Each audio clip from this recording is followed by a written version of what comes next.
I call this meeting to order. Welcome to meeting number 96 of the House of Commons Standing Committee on Public Safety and National Security. Today's meeting is taking place in a hybrid format pursuant to the standing orders. Members are attending in person in the room and remotely using the Zoom application. I would like to make a few comments for the benefits of the witnesses and members. Please wait until I recognize you by name before speaking. To prevent disruptive audio feedback incidents during our meeting, we kindly ask that all participants keep their earpieces away from the microphone. Audio feedback incidents can seriously injure interpreters and disrupt our proceedings. A reminder that all comments should be addressed through the chair. Pursuant to the motion adopted on October 23, 23, the committee commences its study on the growing problem of car thefts in Canada. We have today two panels of witnesses. I would like to now welcome our witnesses for the first panel. Equité Association, Terry O'Brien, President and Chief Executive Officer.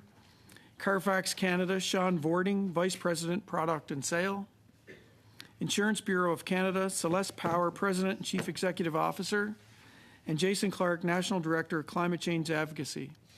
Up to 5 minutes will be given for opening remarks, after which we will proceed with rounds of questions. Welcome to all. I now invite Ms. O'Brien to make an opening statement, please. Thank you, Chair. Good afternoon, everyone. My name is Terry O'Brien, and I serve as the President and CEO of Equité Association. Equité is a not-for-profit organization and Canada's national authority on insurance crime and fraud prevention. I am honoured to address you here today to continue the important dialogue on Canada's national auto theft crisis. At Equité, our team of specialized investigators provide expert support to law enforcement agencies across Canada, collaborating on auto theft investigations, including identifying and recovering stolen vehicles, and in partnership with CBSA. Additionally, we have developed advanced analytics capabilities, which allow us to share intelligence with our partners and track the evolving trends of insurance crime. In Canada, a vehicle is stolen every 5 minutes. That means every 5 minutes a Canadian is victimized, and every 5 minutes a neighborhood in our country feels less safe. With an annual cost exceeding $1.2 billion to Canadians, auto theft is not just a property crime. Vehicles in Canada are being stolen by domestic and international criminal organizations. The proceeds are then being used to finance domestic drug and gun trafficking and international terrorism. These crimes hurt our communities and puts Canada in the spotlight internationally as a source nation for illegal trade. Addressing this issue is an important step in keeping Canadians safe and stemming the flow of funds into organized crime. To put this crisis into further context, in 3 short years, Ontario has seen auto theft rise by 53%, and Quebec residents have been hit even harder with a 66% increase. These crimes hurt our communities. We know that the criminals are becoming more brazen, often resorting to physical violence, as evidenced by the significant increase we've seen in carjackings, break-and-enters, and owner-interrupted thefts that often result in violence. The Greater Toronto Area residents have witnessed a 104% increase in carjackings, and carjackings are terrifying. But not all vehicles stolen are destined for export either. Domestically, there has been a sharp increase in stolen vehicles being re-VINed across the country. Re-VINing is when a vehicle identification number, or VIN, is changed in essence to create a false identity for that vehicle. By creating a new identity for these vehicles, criminals can either sell them to unsuspecting Canadians, use them to commit other crimes, or export them for significant profit. And in this way, Canadians are being exploited twice. Once when they are victimized by auto theft, and again when the proceeds from crime are being funneled back into our communities, funding guns, drugs, and other illegal activities. From a fiscal standpoint, there are significant costs incurred by the government through law enforcement and administration of the criminal justice system, which affects all taxpayers. Both individuals and the insurance industry bear extraordinary costs in premiums, deductibles, rental cars, and other transportation costs, all at a time when the cost of living and inflation are already challenging for Canadians. According to a recent Angus Reid survey, 84% of Canadians say the rise in auto theft makes them concerned about their safety and the increase in crime in their community. Auto theft is a multifaceted, complex issue, but when looking at short-term, high-impact solutions, technology has an important part to play.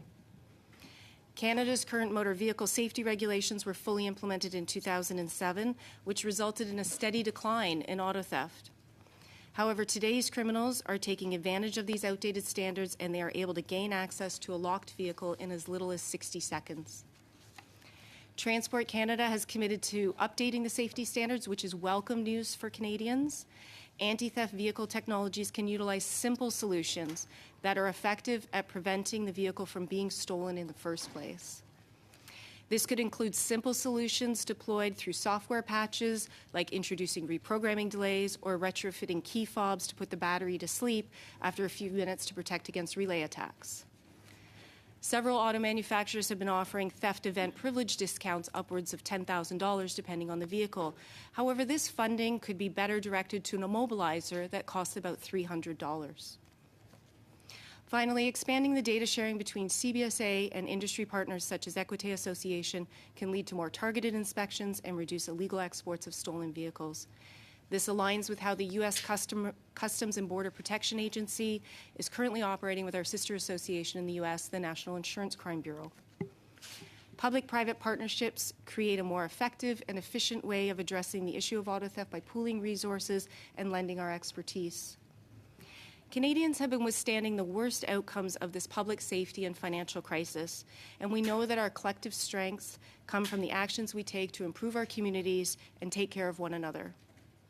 I look forward to continuing the momentum that was started earlier this month at the National Summit on Combating Auto Theft and finding collaborative solutions to protect honest, hardworking Canadians. Thank you. Thank you, Ms. O'Brien. Mr. Vording, please, next. Thank you, Chair. Good afternoon. My name is Sean Vording, and I'm a 15-year executive at Carfax Canada and was recently announced as the new president. I would like to thank the committee for inviting us to talk about auto theft, which we take very seriously. We've been helping Canadians identify auto theft for over 25 years and have been actively working with various stakeholders and partners for the past 6 years. We are Canada's definitive source of automotive information, delivering vehicle history, appraisal, and valuation. Our products help millions of Canadians make better decisions when it comes to buying, selling, and owning vehicles.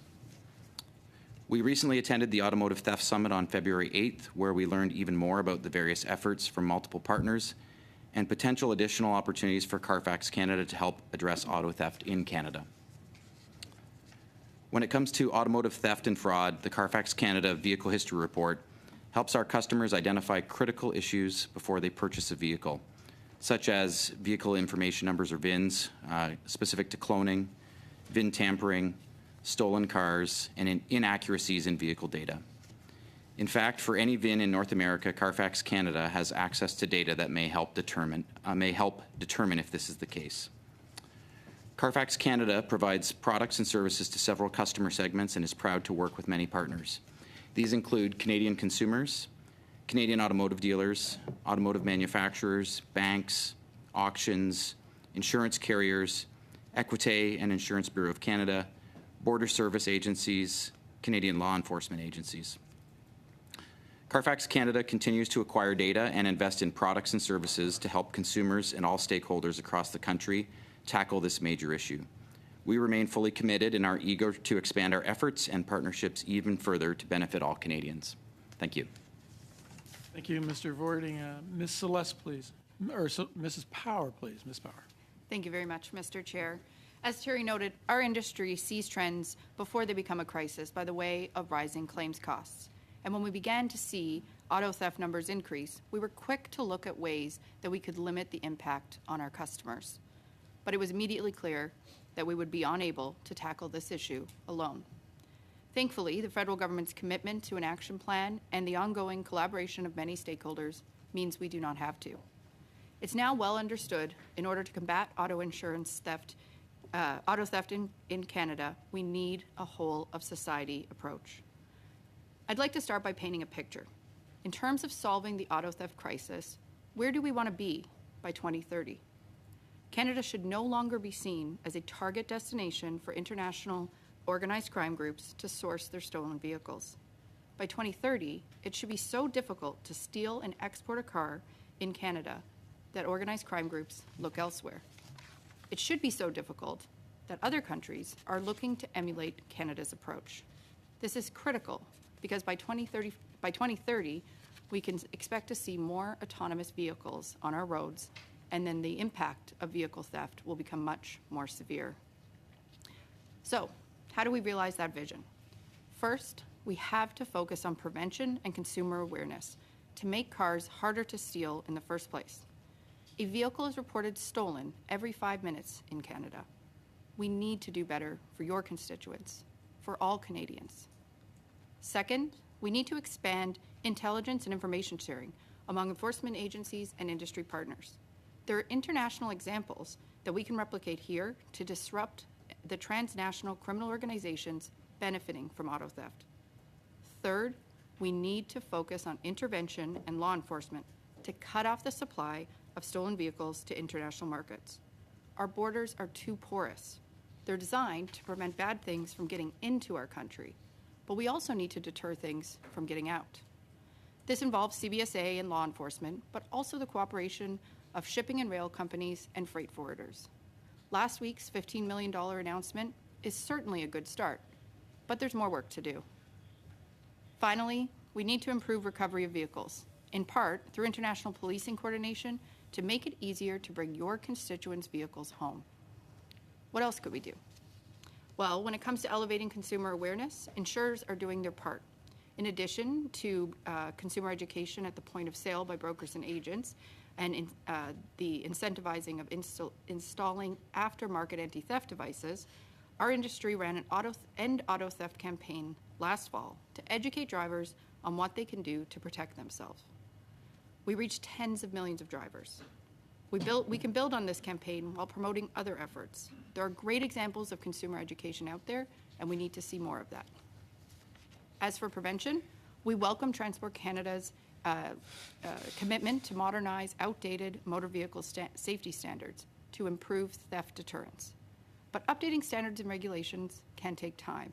So our industry is prepared to partner with the manufacturers on this to make it move as quickly as possible. Through Equite, insurers are also committed to sharing their data with law enforcement agencies and the CBSA. In the U.S., Customs and Border Protection actively shares intelligence information with the National Insurance Crime Bureau to detect and prevent the export of stolen vehicles. They indicate that this has been incredibly useful. Enhanced information sharing will help inform earlier, more targeted enforcement, further cutting off the supply of stolen vehicles. The provinces also have a role to play here in addressing the vulnerabilities in revinning a vehicle. On intervention and enforcement, preventing the illegal export of vehicles absolutely should be the priority. In Canada, export documents can be amended after a ship has set sail. In the U.S., Customs and Border Protection requires the exporter of a vehicle to present all export documents and the vehicle at the port at least 72 hours prior to export. The result? Law enforcement experts estimate only 10% of their stolen vehicles are slated for export. In Canada, that number is over 50%. On recovery, once vehicles are out of Canada, it's complicated and costly to get them back. Sharing our law enforcement information with foreign partners, including Interpol, would help arm international customs officials with the knowledge they need to intervene. In closing, I want to state the obvious. Auto theft is not a victimless crime, and it affects every Canadian, each and every one of your constituents, either directly or indirectly. Like any other business, increased costs will eventually be borne by the customer. Last year, auto theft added an average of $130 to insurance premiums in Ontario and $105 in Quebec.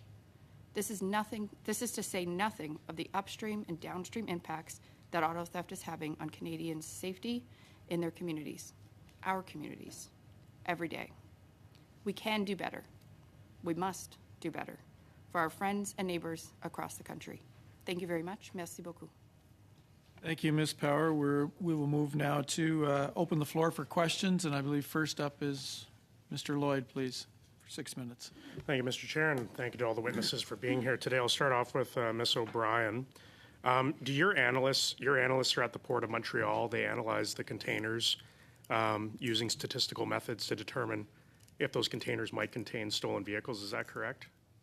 That's correct. We have investigators that are at the Port of Montreal every day working collaboratively with CBSA and Montreal Police Services and the RCMP. Our analysts or analytics team is across Canada, and they work remotely, running statistics and analysis to support confirming that the vehicles in the containers are in fact stolen vehicles. Now, is it true that your analysts were pulled out of the Port of Montreal in January of this year? Were there analysts removed from the Port of Montreal? No, we have investigators that are present in the Port of Montreal, and no, they work quite collaboratively with CBSA and police services. That's not true. So you didn't have analysts there before that were pulled out in January? Okay, No, that's thank not you for correct. that. Just curious. Okay. My next question is to Carfax Canada. We know we're dealing with Bill C-27 in another committee, and there's a lot of issues with privacy with that, and we, of course, know that VINs, vehicle identification numbers, are part of that. Do you have any concerns about Bill C-27 and VINs? Is there an impact on that we should be aware of in this committee? Yeah, thank you for the question. Definitely concerns. The proposed bill, as it stands today, is very unclear as to whether or not VIN is going to be considered classified as personal information. I think you've heard from all three of us that the importance of VIN and the data that is associated with a VIN, not with an individual, is critical in combating not only vehicle thefts but fraud in general. And so we continue to take a position that VIN is not personal information, and obviously working with other committees to get clarity on that. Thank you for that. And what does Carfax do? You know, because a lot of people, we're all talking about the vehicles that are being exported primarily through our ports. But a lot of people would know that tens of thousands of these stolen vehicles are having cloned VINs, are being resold in Canada to unsuspecting consumers in Canada. It just seems to me glaring that in our country, you know, you can have people with all the VINs and all the insurance paperwork that you need for a vehicle, that people are unknowingly buying stolen vehicles in Canada. What is Carfax doing, and what can the government do to help ensure that Canadians aren't purchasing stolen vehicles unsuspectedly? Thank you for the question. Access to data is critical, so we have an entire team that's out in the market, always generating additional data points for our report. The more comprehensive the data is, the easier it is to detect these cloned VINs.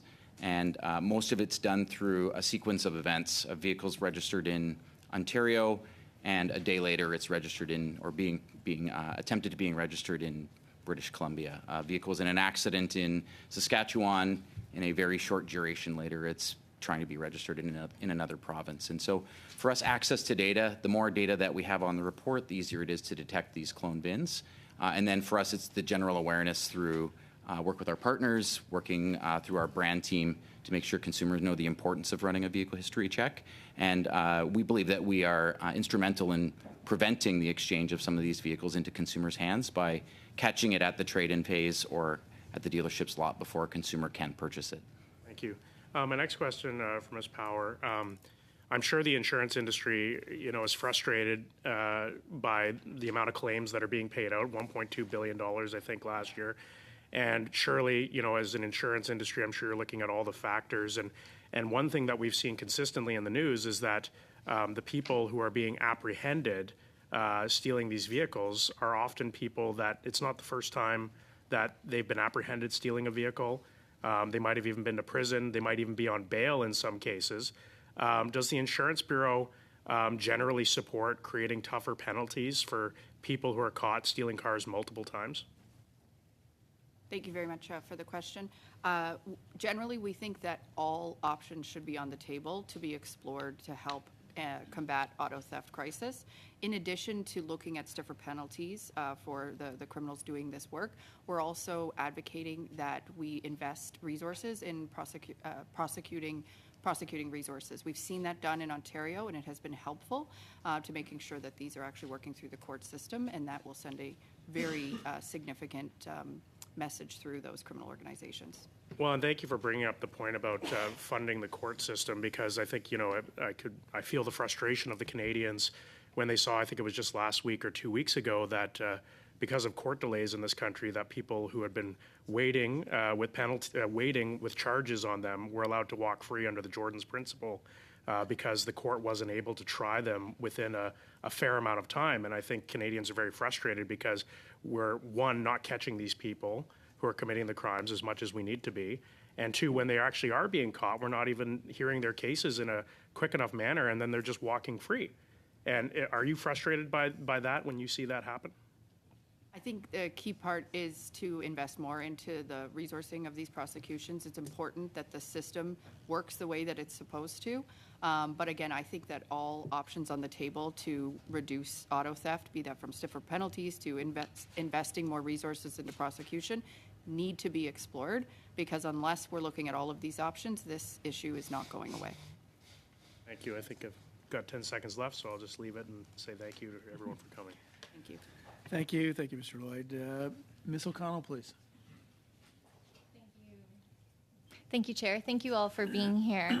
And it struck me, all of the testimony here today, about how important that Auto Theft Summit in terms of hearing the issues that other members are experiencing and all in that room together. Even I had heard from organizations, I think Mr. Vording, you mentioned some additional information from partners that was incredibly helpful. And I think all have echoed the comments around this isn't a one-size-fits-all solution, and we need partners at the table.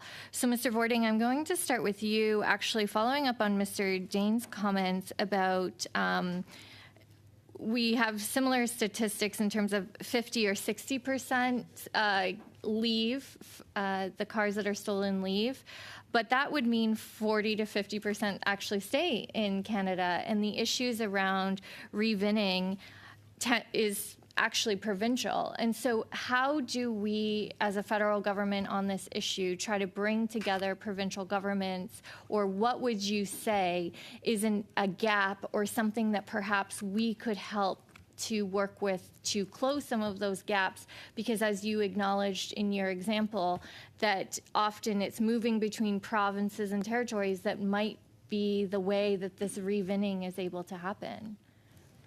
Thank you for the question. I would suggest that one of the largest issues right now or one of the biggest things that could be done to benefit the situation is better flow of data. And so right now there's a time lag that exists between vehicles that are known to be on the road in one jurisdiction that move into another jurisdiction for an out-of-province inspection. And this is based on the metrics that we see. Majority of the clone VINs are moving provinces. And so there is a loophole in the registration system at the provincial level that's allowing this to happen. And so how is that prevented? It's prevented by providing quicker access to data. It's done through collaboration, and whether that's at the provincial level or at the federal level, but done with collaboration so that jurisdictions have better access to what is supposed to be on the road where, versus right now this loophole where a vehicle that is in a driveway in Ontario on a dealership's lot in Ontario is currently being brought as an out-of-province vehicle. Thank you. And does license plate renewals have anything to do with this? Because Ontario just announced that there is going to be no longer an automatic renewal. I'm genuinely curious. When I first read that story, I thought, does this help or hurt the issue in terms of tracking? Because at least when you renew your license plate, you also have to verify your VIN and ownership. So I don't know. Have you looked at this at all? Is this a concern, a challenge, or is it not really an issue in terms of the revinning? It's an interesting data point. There is value in that data point. In Ontario specifically, the number of people that are actually going and actually renewing their license plate is low to begin with. Since the changes have been implemented, there are much better data points, like vehicle service, for instance, and Carfax has access to billions of service records in Canada. And so the service is more timely. You get your oil changed more often than you do your license plate renewed. And so there are much better data points that are more timely than license plate renewals. Perfect, thank you. And Ms. Power, you spoke about the export data in advance for, I guess, shipping. I'm curious about, and I heard this at the summit as well, in terms of the U.S., and I was curious how they do it differently from Canada, and what is something that could be implemented, or how they're able to do that and coordinate with freight, et cetera, which again might fall under some provincial jurisdiction. But what is the standardized process that we should be looking at? Yes, I'll just make a quick comment, and then if you don't mind, Mr. Chair, I'll ask my colleague from Equite to jump in here as well. Obviously, each piece of this is important to the auto theft crisis, but sharing information and implementing the 72-hour rule at the border, we feel, would be extremely impactful to cutting down auto thefts. In terms of how that works in the U.S., I'll ask my colleague Terry to speak to that. Thank you. Thank you.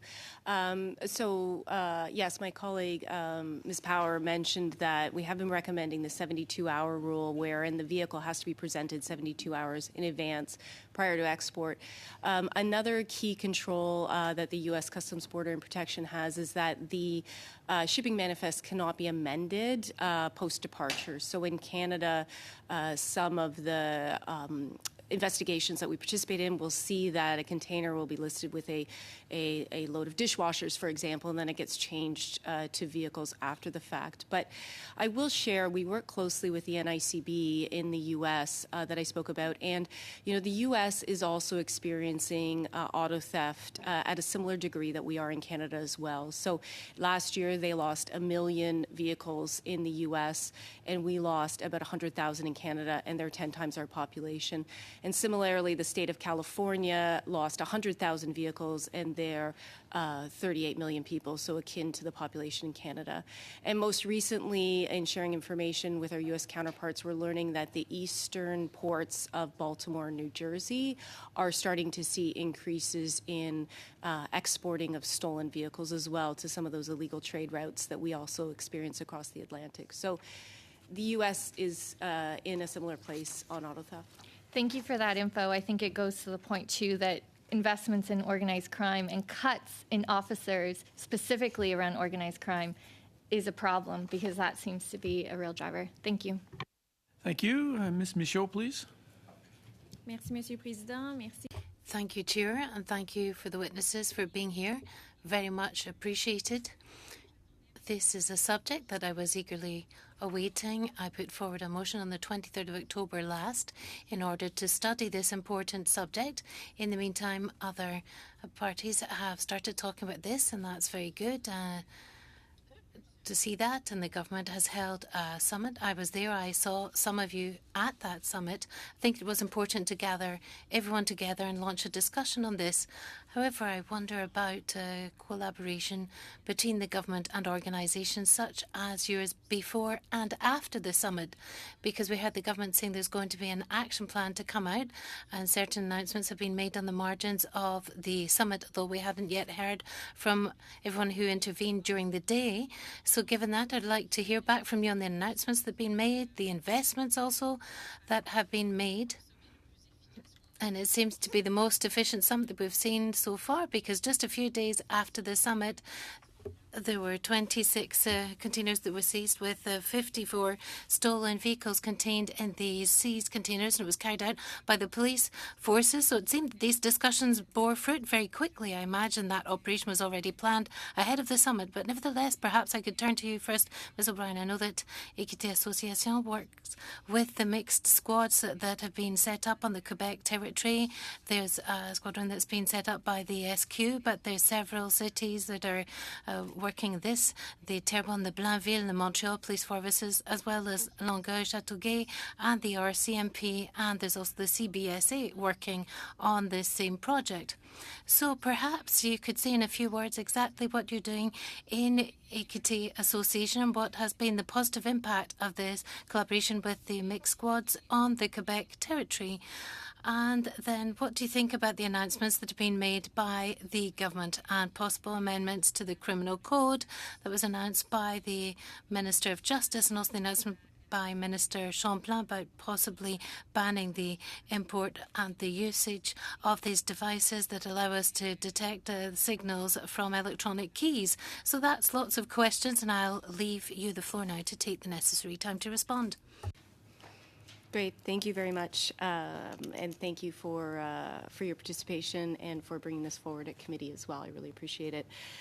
So we have been very heartened at Équité Association by all of the recent announcements and partnerships, and particularly actions that have come out of the summit, which have have really started to make meaningful headway against auto theft. And so starting just with this past and most recent announcement of the $15 million for law enforcement and collaboration, particularly between the SQ, Montreal Police Services, CBSA, and our team works quite closely with them, particularly at the Port of Montreal. So that is an excellent announcement, and we've participated in Project Researcher in Quebec that has been ongoing for the past year, in effect acting as a Quebec auto theft team, and has made meaningful headway in terms of vehicle recoveries and stemming the flow of funds into organized crime. The previous announcement of the $28 million for CBSA was very encouraging, and we've had continued and increased collaboration with President O'Gorman and the team at CBSA. They've been fantastic partners for many years, and now this increased funding and collaboration has been really welcome news. The port operations, particularly the Port of Montreal, but we also operate in the Port of Halifax, they have been running at a very increased rate, but for months. It started several months prior to the summit, but continuing post-summit as well, which has been fantastic. The RCMP partnership, it was announced at the summit by Commissioner Duhem. However, they have since followed through with uploading our CPIC, or stolen vehicle data from Canada, into Interpol. And Equité Association was designated as the non-law enforcement repatriation agency in Canada, and we're already seeing over 150 stolen vehicles identified and working through ourselves and through to the rightful owners for repatriating of those vehicles. The OPP auto theft team has also been quite active and cross-border in both Ontario and Quebec, working collaboratively with the SQ, with Montreal Police, with Toronto Police Services, as well as CBSA and ourselves. And so that work has been continuing as well, and there was a large Ontario announcement most recently as well. I think I hit all of your announcements. Did you want me to Merci. speak a bit about Minister Champagne's devices, or was that Oui, sufficient? absolument. Puis peut-être vous entendre aussi parce que ça a l'air assez. Yes, absolutely. It sounds very positive what you've been mentioning, but the figures are quite frightening. It's a real scourge across the country, and even if there are these joint squads that's been set up and police interventions taking place, there's several Quebecers and Canadians are still seeing their vehicles stolen on a daily basis. So what can we do over and above this in the government as well? Because at the summit, everyone was really looking towards the CBSA, and it's great to have these investments, but there's a report that has said there's also a lack of training of customs agents and inspectors in the ports directly. So perhaps you could come back on those aspects. So thank you. I think the investments in CBSA were across additional investigators, of course, training as well as analytics. And I think the continued sharing of information will be critical with ourselves and CBSA and other law enforcement partners so that we can do more targeted inspections. And sharing that intelligence and targeted inspections are proven to be very successful, as we spoke about in the U.S. jurisdiction. And I think that that's critical. It's certainly not feasible to inspect every container, but the CBSA have been excellent partners in that regard, and we're looking to increase information sharing with them as well. Thank you. Thanks, Michelle. Mr. Julian, please, for 6 minutes. Thanks, Mr. Chair, and thanks to our witnesses. Really appreciated your testimony. I'd like to start with you, Ms. O'Brien. I would like to know two things. First off, the CBSA cuts that we saw under the former Harper government that really haven't been restored under the current government. To what extent do you believe that that has had an impact on our ability to cut the exports? I mean, the exports and car thefts estimates range as high as 80%, as I know you're aware. So to what extent have those cutbacks helped to trigger, in a sense, this increase in crime syndicates using auto theft as a way of making money? And secondly, I'm interested in the work of the analysts. When the analysts determine that there's suspected export of stolen vehicles, who do they contact first? Do they contact CBSA? Do they contact Montreal Police? How is that information shared? And what has been the response time for those concerns being raised by the analysts, by CBSA and by police? Thank you for the good questions. So I can't speak to the CBSA cuts necessarily, as I don't really have purview to their organizational structure and their funding structure. But what I can say is that, with the resources that they had allocated to outbound inspections, they have always been responsive and they've always been a great partner. Understanding, of course, the priority in recent years has been on inspections of guns and drugs coming into the country.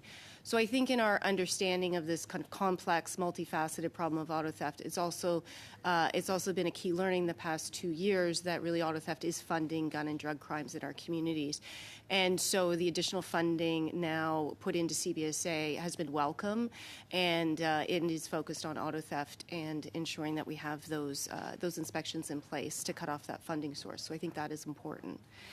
In terms of analytics and how analytics helps, so analytics can look at things such as VIN data, as my colleague Mr. Vording mentioned, as well as container weight, as well as shipping lines and shipper destinations, as well as other non-PII data to target those containers that have red flags that, as the example earlier, may not be a container of dishwashers, and we can tell that by all of the various data elements that are analyzed. And so how we share, different trends and intelligence these days is through our MOUs we have in place and partnerships with law enforcement, and then law enforcement has been sharing with CBSA. What we'd like to do is open up that information sharing through an MOU or tri-party inclusive of CBSA, such that they can share some of the information off the B13 manifests. Thank you. My next question is for both you, Ms. O'Brien, and also you, Ms. Power. I noticed from the deck that there's been a spike upwards in Ontario and Quebec, 53% in Ontario, 66% in Quebec over the last 2 years in motor vehicle thefts. Atlantic Canada, 26%. Western Canada is the anomaly, only an 8% rise. And in British Columbia, of course, we've actually saw a decrease in 2022. And to what extent is the BC model? BC, as I know you're aware, has the largest bait car program in the world. And our thanks go to the City of New Westminster Police, the RCMP in Burnaby and Surrey, and all of the law enforcement, including the transit police, that are involved in that bait car program. What are the best practices we can learn from the BC model that, while not perfect, has certainly contributed to not seeing the rise that we're seeing in other parts of the country? Can we learn from the bait car program in BC and in BC's Lower Mainland, and are there other things that we can learn from as well? Sure. Yeah. Thank you for the question. What I can share is that we do have significant bait car vehicle programs in the provinces of Ontario and Quebec, and we work collaboratively with our members in the insurance industry and with law enforcement to run those programs. What I would share about the difference in the experience with BC is that the illegal trade markets overseas are across the Atlantic, and they are in the continent of Africa, the Middle East primarily, and then also various countries in Europe. However, on the West Coast, there are not the illegal trade markets that are in China and Asia and some of the other countries that you would see across the Pacific. Secondarily, I would say is that all of the shipping routes through the Pacific Ocean have to cross over into U.S. territory. So whether it's south, they're almost immediately out of the Port of Vancouver, other BC ports into U.S. territory, or north, they hit Alaska waters. And so again, in U.S. territory, and therefore are subject to search and seizure from the U.S. Customs Border and Protection. And so due to the lack of illegal trade markets overseas and really that impediment with U.S. markets, we're seeing far more exploits and illegal vehicle shipments across the Atlantic. Thank you. Can I ask Ms. Power, what can we learn from BC? Yes, so to Ms. O'Brien's point, we are seeing less auto theft in BC, of course, because of a number of provincial actions, but because we actually aren't just seeing the export from the BC side that we're seeing in the Atlantic side. For example, Alberta actually has a high theft rate. It's just that it's not as costly from an insurance perspective because we can get the vehicles back because they're not able to make their way out of the country as fast as we've seen elsewhere. In terms of provincial recommendations, like the BAIT program is an excellent one. The tag team that we're seeing in Ontario is another good one. Revinning from a provincial perspective, closing those loopholes that we've heard from the other witness today would be incredibly helpful. But I would like to note that as Terry mentioned, there's sort of a bigger picture of why we're not quite seeing those in BC, but nonetheless, we should be learning from what works there. Ian, we're moving into the second round now. Mr. Couric, please, for 5 minutes. Thank you very much, and thanks to our witnesses for being here. I want to bring a rural dynamic into the conversation, and I would note, I believe it was about 1.5 years ago, 2 years ago, that the insurance industry and others declared that auto theft was a crisis. Yet back, I know it was motion 167 in the 42nd Parliament on rural crime, talked extensively about rural auto thefts, and although you both noted kind of in the periphery of your remarks about the dynamics associated with export versus more domestic challenges, and I know chop shops is a big issue in rural Canada. So I'm just curious if you can comment about how we can crack down to make sure that it's not just the vehicles that are being tracked down, but also if they're being sold for parts and broken down in that way, because that's obviously a significant part of the conversation. Thank you for the question.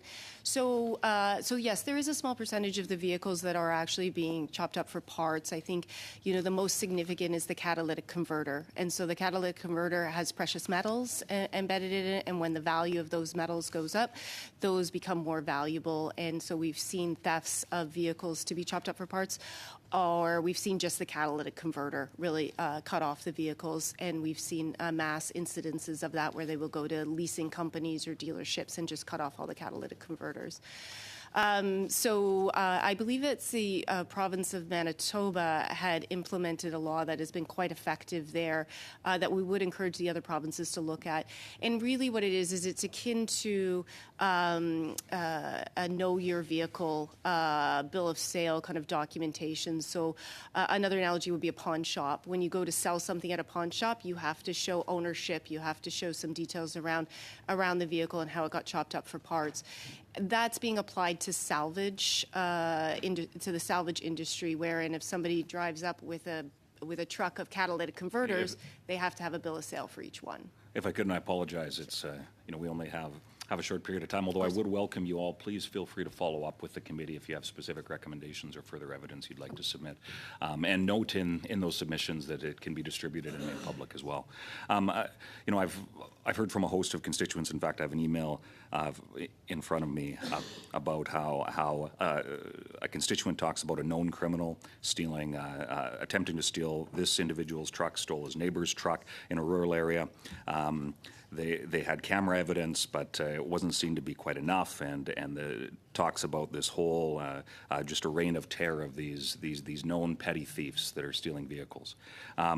And you talked about in your opening statements about the cost that this has, and that it's not a victimless crime. Not only does it terrify and victimize and traumatize in many cases the individuals who have seen significant violations, but also this is a significant impact on the cost of living. Insurance rates are not included in the inflationary index, yet we're seeing significant increases in the cost of insurance, which is, of course, an essential part of anybody in our country, a large country, and being from a rural area, we don't got public transit, so you have to own a vehicle.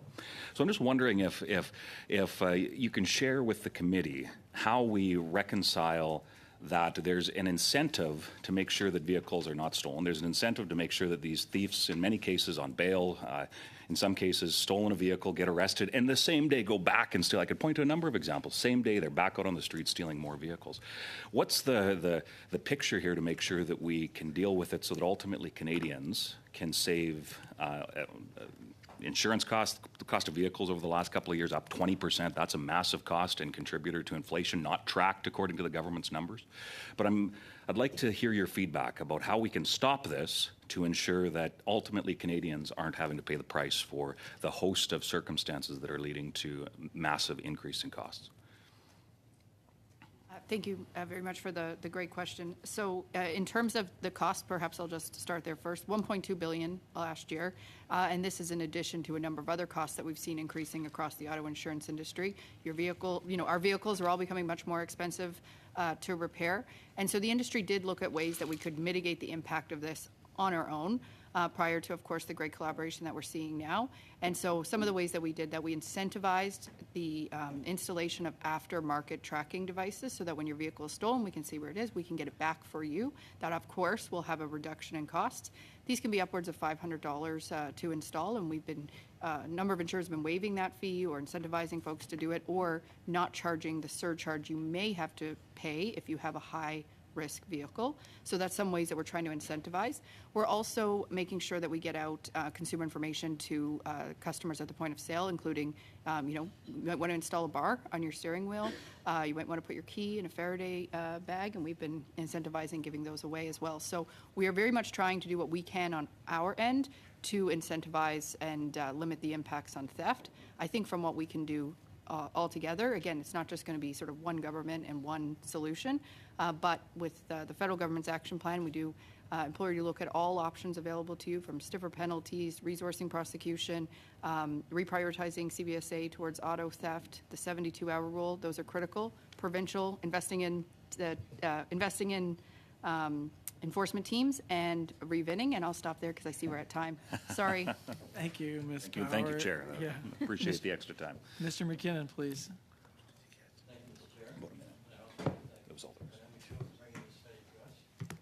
It's a very interesting study and very important. So from the discussion so far, I get the point that revinning is critical to effectively stealing cars. So and that to me implies the people who are stealing cars have to be connected to a larger, sophisticated organization. Would you say that's true? Anybody who wishes to respond? Sure, I could respond on revinning. So, so there are some, as my colleague Ms. Power said, there are some loopholes in our provincial registration systems across the provinces that allows revinning to happen. So one of those loopholes is requesting RIN histories. They're called RIN, and what they are is that it's a list of vehicles, includes make, model, color, details about the vehicle, past owners, and it includes the VINs. And so allowing this, it's almost like a shopping list in, as Mr. Vording said, in the province of Alberta, you can see all of the VINs that then you could use to re-register a vehicle in Ontario with what looks like a legitimate VIN number, but it's actually a cloned VIN from another province. A petty criminal who's going to steal a car would have access to this, or would that be unusual? They would typically be working through a large criminal organization. So anybody in the public for a small fee can purchase a RIN history, but our experience and investigations have shown that these are organized crime rings that are executing these auto theft crimes across provinces. To revin a car, you have to actually take the window out and take the certificate out. You have to have somebody make that new device to put in there. What does it take to do that? So a VIN plate is just a very simple. It's a simple piece of metal on the VIN plate, but most of the revinning or clone VINs or fictitious VINs is really happening through registration paperwork, through shipping manifests, and so they're crimes of paperwork that then are allowing stolen vehicles to leave the country or be sold to unsuspecting customers. So if someone steals a car and they don't revin it, what are their options? Are they apart from the loopholes we've mentioned in the registration system, are they able to sell it domestically, or must they export the vehicle? No, they can affix a new VIN plate and resell it domestically, or they can move provinces and re-register it in another province and sell it domestically. So I'm saying absent revinning it. Mm-hmm. So they would have to move provinces to Moving provinces is an effective way to evade detection. So even if they didn't revin the car, they could take it to another province and sell it? They could take it to another province and fraudulently re-register it, Okay. yes. So if we were to fix all the loopholes that are exploited by criminals currently for revinning and for loopholes in the system, the communication between the provinces and so forth, how would that work to stop thefts? Would that stop thefts in Canada? No, I would say, as Ms. Power said, that, we've been working collaboratively with all industries for a whole of society approach, as our friends at the IBC have been saying, and that, stopping the revinning fraud certainly stops the domestic resale of stolen vehicles, but preventing the vehicles from being stolen in the first place with effective software patches or prevention technologies such as immobilizers is really critical to stopping it in the first place, and then stopping the exports stems the funding into those illegal trade markets and stems the funding into organized crime. It is a multifaceted problem, and really all of these measures need to be taken. I understand that. I'm just trying to focus on one at a time thing. Okay. So, Ms. Powers, you mentioned that stiffer penalties might be an option. And I spent an afternoon one time with a good box of wine talking to a criminal defense lawyer who explained whose major clientele were drug people. He said they just considered whatever the penalty was the cost of doing business. So, the foot soldiers would do some time and they'd move up the ladder, and eventually they wouldn't be doing it anymore, but they'd have other people doing it. So I guess I'm wondering, since they did not consider penalties to be a major factor in whether or not they did the crime, whether there is any correlation between, the stiffnesses of sentences and the reduction of crime. Mr. Chair. Sorry. Oh, there we go. I think, Mr. Chair, I would say that it should be explored, and I know the government's committed to exploring stiffer penalties under the criminal code. However, it's not just going to be that is going to make the impact, as Ms. O'Brien noted. We need many factors in there, and when we're looking at penalties and criminal code, we would suggest that looking at resourcing prosecution is actually a key priority area there that can make sure the system works as properly as possible. So it is not the silver bullet. Unfortunately, none of these things are the silver bullet. I'm not looking for silver bullets. I understand there are many aspects, but when I ask for a given aspect, that's kind of what I'm interested in. So we don't necessarily know that the stiffness of penalties is a sufficient deterrent. What about the likelihood of being caught? Do you see that as a higher disincentive for stealing vehicles? I would definitely suggest, I know that the law enforcement panel is after us, I would suggest exploring this further with them, given their expertise. However, I would say that I think all of these aspects should be on the table to explore. Thank you. Thank you, yes. Mr. McKinnon. Thank you. Ms. Power. We're moving on now to Ms. Michaud, please, for 2.5 minutes. Merci, Monsieur le Président. Thank you, Chair. Now, Ms. O'Brien, could you talk about the announcement from Minister Champagne about using technological objects? Is this a good step forward? Are the criminal networks going to find easy ways to get round all of this? What do you think about that announcement? Thank you very much for the question. So I think that the announcement from Minister Champagne was a good step forward in that, banning these devices is helpful. But I would share that there are dozens and dozens of these devices. And so the flipper device is one that amplifies a signal from a key to a car, which is called a relay attack. Most of the auto thefts that we're seeing right now are reprogramming a new key through the ODB port, or the CAN bus attack, wherein they just connect into the car's computer technology system.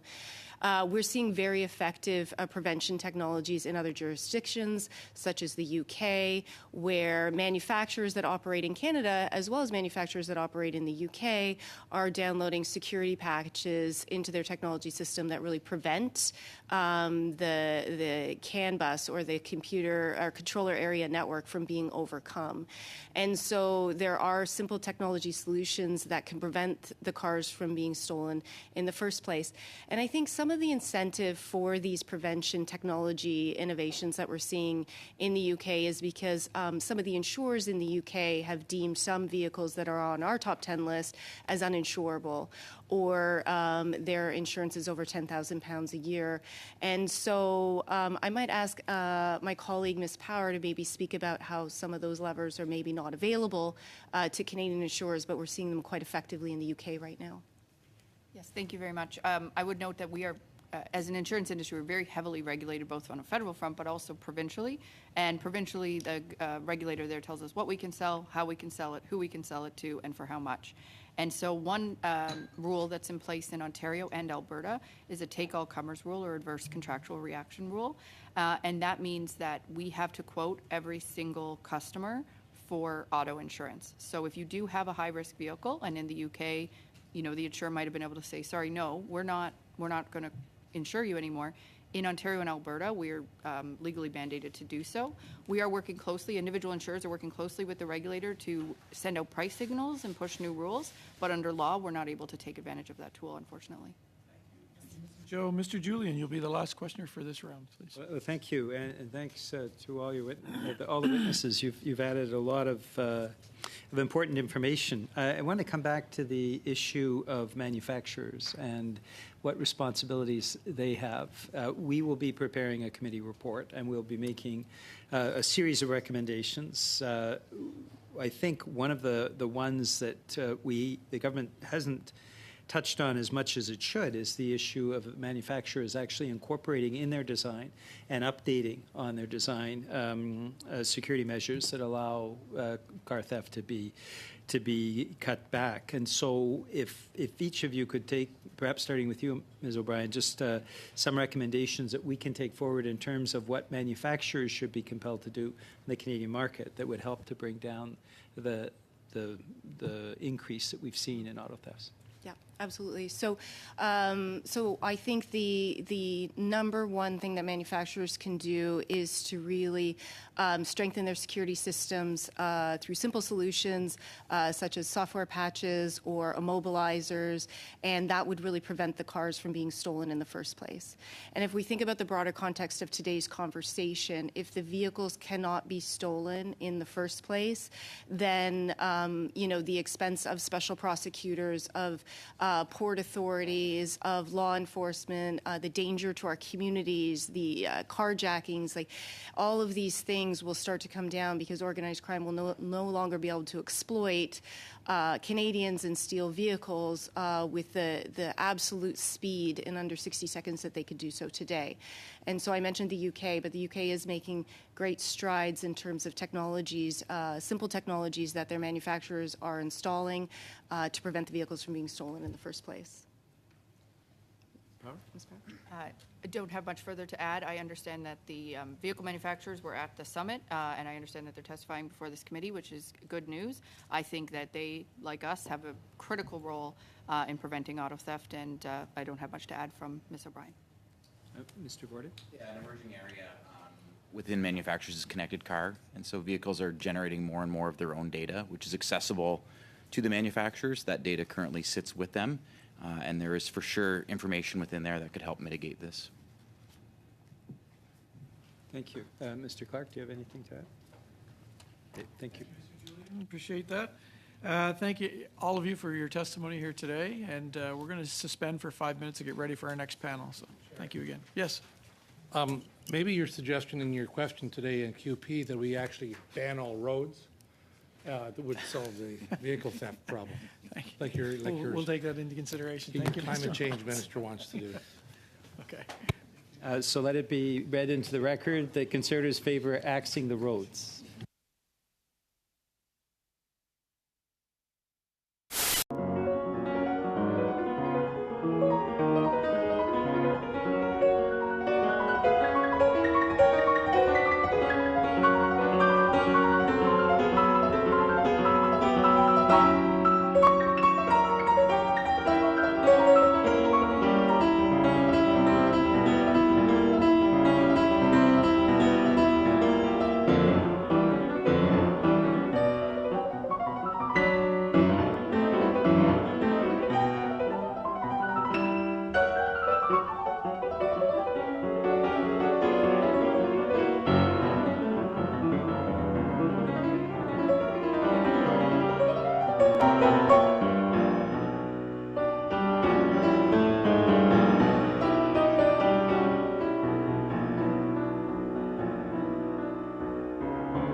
Meeting back to order, please. I would like to welcome our second panel of witnesses in person. Mr. Weber, right? Oh, there you are. Customs and Immigration Union, correct? By video conference, Peel Regional Police, Chief Nick Milanovic, Deputy Police Chief. Toronto Police Services, Chief Robert Johnson, Deputy Chief of Police. So we're going to go right into questioning. Thank you for being here, all of you. Up to 5 minutes will be given to the opening remarks, after which we will proceed with rounds of questions. I now invite Deputy Chief Milanovic to make an opening statement, please. Good afternoon.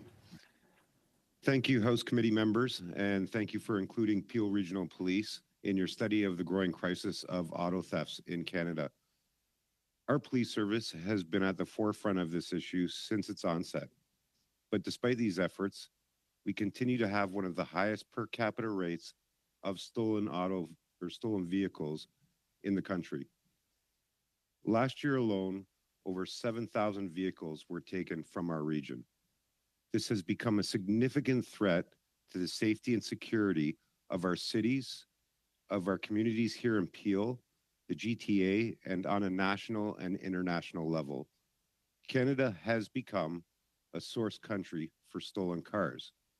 It is among the top 3 revenue generators for organized crime, and it is used to support other criminal enterprises like illegal firearms, human trafficking, and drug trafficking, which once again finds its way back to our communities and victimizes them again. Record numbers of people are waking up, walking out to their driveways to find that their vehicles have been stolen from the driveway. Sometimes, multiple times they're having that experience. Others are walking out to parking lots and seeing that their vehicles have been stolen. And the reality is they are more fortunate than people who are experiencing this by someone bursting down their door in the middle of the night or taking their vehicle with the use of violence and oftentimes armed. Last year, over the course of the last 2 years in Peel alone, there were 185 carjackings in Peel region. Home invasions are now increasing exponentially as well. The solution to this problem extends well beyond enforcement, but I want to make it clear that we aren't absconding from our responsibilities. In Peel, we have more than doubled our commercial auto crimes team. We have one of the largest investigative auto theft teams in the country, and we continue to work with our partners on a number of joint forces operations and lead efforts towards creating multi-sectoral approaches to addressing this issue. It has resulted in increased awareness from the community, changes, as we've heard, in the area of insurance, and really opportunities to advocate for our community at municipal, provincial, and federal levels. But we need to continue to coordinate this action from all of the relevant stakeholders. Many of the recommendations you've heard today, and I've had an opportunity to listen to, begin to address and speak to the variety of opportunities that we need to take advantage of. But that being said, I want to be very specific about what I see as the 2 most obvious and some of the quickest solutions that I think will begin to address the problem we're experiencing. The first is the ports. I have personally visited the ports and was surprised to learn that despite the levels, a number of autos that are being exported out of our country, there were no officers or analysts exclusively assigned to the export or to intercepting the export of stolen cars from our country. We need to resource and equip our ports in a way that is commensurate to the pressure and issues we are experiencing. The second thing I would like to address is a national strategy. This is an appeal issue. It's not a Greater Toronto issue. It is a national issue of auto theft that we are experiencing, and we need a national issue or national strategy to respond to it.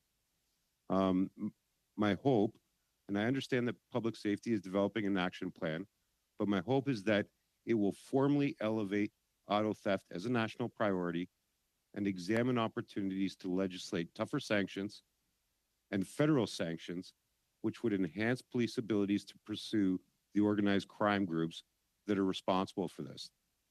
The reality is auto theft is no longer just a property crime, but it's still legislated as though it is, and it shouldn't be treated that way. Additionally, for a review of relevant legislations, which would include things like Customs Act, Export, Import Permits Act, and a variety of other federal legislations.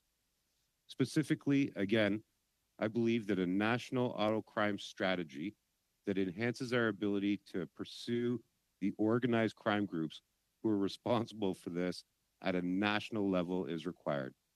Again, our police service appreciates the Standing Committee's consideration of our recommendations, and I would be happy to answer any questions you have. Thank you. Mr. Milanovic. Now we'll move on to Toronto Police Services Deputy Chief. Mr. Johnson, please. Good afternoon.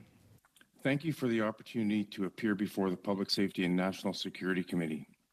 As we all know, community safety is a shared responsibility. We must work together to combat the organized crime that is impacting our communities. Toronto has experienced a dramatic spike in auto thefts over the last several years, more than anywhere else in Canada. In 2023, there were more than 12,000 vehicles stolen in Toronto alone. Vehicle theft is an epidemic in this country. 12,000 cars amounts to approximately $790 million, and that is the value of the vehicles stolen in Toronto alone this past year. That's about 34 vehicles stolen every day. That's one every 40 minutes. Just last month, a mother with 2 children in car seats had her vehicle stolen in a grocery store parking lot. 2 young offenders drove these children around for 15 minutes. They're safe now, but this terrorizing criminal activity has to stop.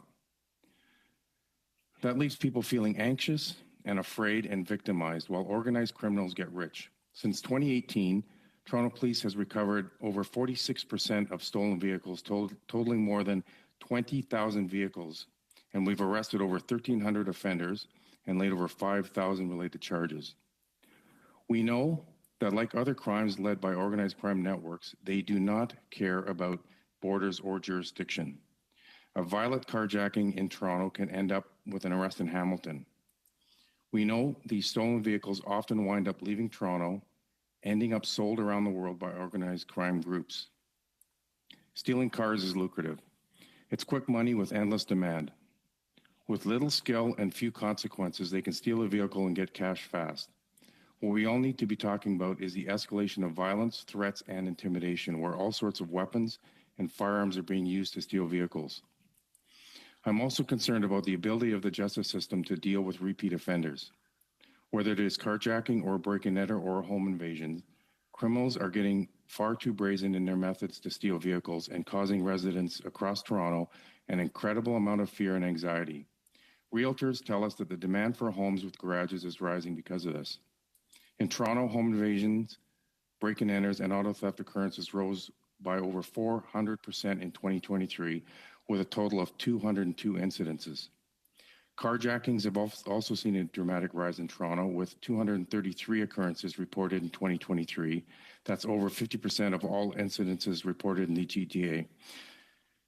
Alone, since the beginning of this year, we've had 17 home invasions. That's double what we had last year at this time, and over 32 carjacking occurrences, which again is double what we had year to date this time last year. This is why we are part of the Provincial Carjacking Task Force with the support of the Government of Ontario and co-led by the Toronto Police and the Ontario Provincial Police. The task force is an excellent example of how working together with other law enforcement agencies and government agencies help us in these complex investigations to disrupt this criminal element. I believe we need a national strategy to have real impact on the rising number of auto thefts and the increasing violence. But this is not just a law enforcement problem. We need to collaborate with all levels of government along with our partners in private industry. Vehicle manufacturers, port authorities, and shipping companies need to work with us to make it harder to steal and transport vehicles. We need to work in a coordinated manner to fight organized crime, stop the violence, and keeping our communities safe. We welcome all efforts by manufacturers to better protect vehicles from being stolen and to timely support our investigators so we can catch offenders and return vehicles to their owners. Police can make the arrests. We can provide safety tips, but we need others to do their part also. Now is the time to be bold in developing partnerships with manufacturers, engineering experts, and others to harness rapidly developing technology that lies at the heart of the solution. Making vehicles harder to steal and making ports more secure from exploitation will help us reduce these growing numbers of carjackings. The federal government is already playing an important role in bringing law enforcement and private sector coming together, as we saw at the federal summit hosted in Ottawa about 3 weeks ago. I also believe we need to be bold on justice reforms and work across all sectors to tackle repeat offenders and return a sense of safety to our communities. Thank you for this opportunity to speak here today, and I look forward to working collaboratively with all of you to keep our community safe. Thank you, Mr. Johnson. Mr. Weber, please, with Customs and Immigration. Thank you, Mr. Chair. Mr. Chair, members of the committee, as National President of the union that represents CBSA personnel, including the border officers who work at marine ports, I'm glad to once again have the opportunity to appear before you, and I hope to be of some assistance as part of your study on the growing problem of car thefts in Canada. Border officers are rarely consulted by senior agency officials, and I am thankful to be here today to represent the hardworking women and men of the front line. I'll be pretty brief. Anyone who's paid attention to the media in the last decade will know that the issue of stolen cars being exported through marine ports is not new. Unsurprisingly, the emphasis has often been on the border aspect of the issue. Yet marine ports where stolen vehicles are sent to be exported are the last step in the process. More needs to be done to prevent vehicles from being stolen or reaching the port in the first place, and we are glad to see that this seems to be the consensus that emerged from the recent summit on car thefts. Regarding the border itself, in the last few weeks, we've seen both the federal government and official opposition propose a number of solutions, some of which are to be commended considering the fairly unreliable nature of the inspection system that's currently available to our officers. However, at the end of the day, no effort was made to find out from the officers who work on the front line what was required to facilitate their examinations. Had anyone asked the question, they would have been told that a lack of space is the primary factor impacting the volume of examinations that we can perform at the Port of Montreal. While the union provided a short, last-minute brief prior to the summit on car thefts highlighting this, it's unclear if this has been taken into consideration by the minister, as we were not involved or asked to participate in the summit. This is yet another example of what the Customs and Immigration Union has been flagging for a long time. Solutions to border problems must involve the officers who perform work at the border on a daily basis. Once again, we're seeing solutions either proposed by people who've never done the work or adopted under the advisement of individuals who've never done the work. Which is truly unique within the realm of law enforcement, whereas senior officials and most other law enforcement agencies, organizations, have at least some level of frontline experience. This is rarely, close to never the case at the CBSA, the result being an unparalleled disconnect between the upper echelons and the front line. In closing, I want to insist on the fact that all of this is not a new problem and that more could have been done much earlier on. While the issue of exported stolen vehicles does not rest solely on the shoulders of the CBSA, we should not be surprised that the agency is somewhat out of breath given past policy decisions. Under the Conservative government's Deficit Reduction Action Plan, draft back in 2014, we saw our personnel slashed by about 1,100 officers, from which we're still trying to recover. Under the current government, things haven't been much better. Little's been done to actively address this deficit in personnel, with the focus being instead on misguided ventures such as ArriveCan, which highlighting what can only be described as a desire to turn our borders into a grocery store self-serve checkout. Ultimately, investment in personnel and people is paramount to the process. Even where personnel issues may not be the primary factor, such as at the Port of Montreal, the ability of the agency to protect Canadians and adapt to new challenges rests on a properly staffed front line. I thank you, and I look forward to your questions. Thank you, Mr. Weber. We're going to move right into our first round of questioning, and up first for 6 minutes, please, Mr. Shipley. Thank you, Chair, and thank you to all the witnesses for being here today. My first question I'd like to ask both chiefs that are here by virtual is recently my Conservative colleague, MP Hoback, introduced Bill C-379, which would implement tougher penalties for repeat car thieves across Canada by bringing in a mandatory minimum of 3 years in jail for those who have stolen a motor vehicle 3 times. Do you think this legislation, if implemented, would assist your officers in putting and keeping repeat car thieves behind bars? I guess I'll answer that first, if you don't mind, Nick. I can tell you from our experience here in Toronto, as well as the statistics coming out of Provincial Carjacking Task Force, almost 50% of those involved that we've apprehended are repeat offenders, and of that, about a third are young offenders. And so clearly, there is an issue with with folks being charged and arrested again and again for the same offenses. So I think that, from my opinion, that would help. I will maybe just echo that. I do believe that consideration to legislative changes, such as how often a person's able to commit an offense, will make a difference. I do think that we need to be considerate about how we apply that, but the reality is a large percentage of our carjackings are committed by people who already have previous existing violent criminal records, and that's definitely something that identifies itself as an opportunity to begin addressing. Thank you for that. This question will be for Mr. Weber. Mr. Weber, last week you stated that the $60 million that was used for the ArriveCan app could have been used to hire 600 border agents. Meanwhile, we know that over the last 8 years, the current government has only added approximately 25 frontline officers to the CBSA. Can you speak to what kind of message this sends to your hardworking CBSA officers when the government is willing to squander $60 million on an app while we currently have a shortage of border agents? Thank you for the question. I think it sends a very negative message. What we're seeing overall is an over-reliance on technologies. Like you mentioned, ArriveCan, we have pick machines at airports. There's other technologies whose focus seems to be rather than helping officers interdict, replacing officers, and automating our border. Thank you for that. I'd go back to Deputy Chief Johnson. Deputy Chief Johnson, in your opening remarks, you mentioned a spike in auto thefts over the last few years and an epidemic in this country, some of your words. You mentioned there was 1,300 offenders. I'm not sure if it was yourself or the other chief mentioned about repeat offenders. Could you just mention what's really driving this? Why is it increasing so much? Yeah, so that was since 2018, 1,300 offenders and over 5,000 charges. Again, to your previous question and to Deputy Chief Milinovich's comments around, folks that get involved in these type of offenses are, like I've said earlier, almost 50% are repeat offenders.